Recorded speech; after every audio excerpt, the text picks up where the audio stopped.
Hey, what's good, family? My name is Mr. Perry P, and you're all in the place to be. Thanks for tuning in again to another edition of hashtag Rise 365 and hashtag Become 365, where I'm doing about a 5-minute video every day, charting my journey, going from a man on a mission with a message to influencing hundreds of millions with that same message. I'm actually the leading performance speaker and execution coach for Quarter Life Crisis, as well as lead pastor of I Am the Church Ministries.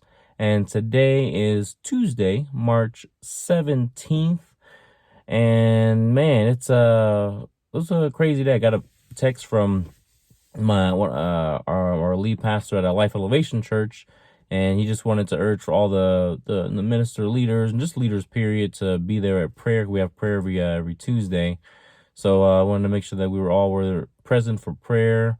Yeah, because I'm thinking this might be the last, it may be the last community prayer that we have, like in service prayer that we have. So depends on how crazy this thing gets, but nevertheless, so it's always a blessing to be amongst fellow believers, petitioning on behalf of God's people. So and petitioning to God.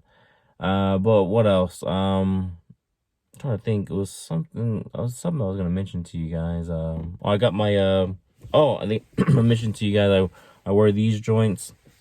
You got 3 different ones. One says faith, one says power, one says prayer. And today I'm actually rocking the one that says power. So in big, because like remember it's the faith one is blue, the power one is red, and the pray one is gray. And I just coordinated with my outfit or whatnot. And I wanted to read this, and I was like, because it says in big red letters, power. And then it hits you with the Ephesians chapter 6, verse 10, as New Testament.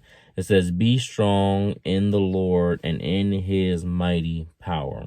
So again, it says power in big red, and it has Ephesians chapter 6, verse 10, as New Testament. And it says, be strong in the Lord and in his mighty power.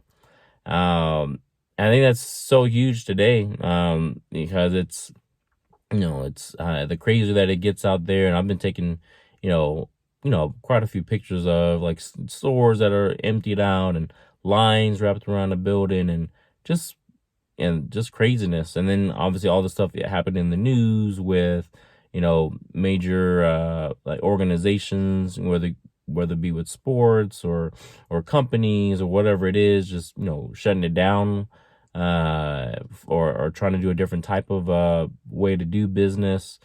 And then you have, it's just, man, it's just sad, to see so many Americans, so many people affected in a negative way. And you hope that, whether it be government or whether it be, ministries, or whether it be just people, I'm just praying that in this time that we band together and we recognize that in the midst of all this craziness and not a lot of this catastrophe, there's still a God that's on the throne that has his mighty power looking over us. And like it says here, it says, and we can be strong in the Lord and in his mighty power. So I would just urge you today to, think about how in these times, how you're petitioning God, because I know a lot of us are, on quarantine, especially a lot of folks back on the East Coast and folks around the world. And just think about how you're spending your time, and I'll just leave it at that. But nevertheless, thanks for tuning in again. We greatly appreciate you. We love you. We're praying for you, and I'm looking forward to tomorrow. My name is Mr. Perry P. Thanks for tuning in. God bless. Peace.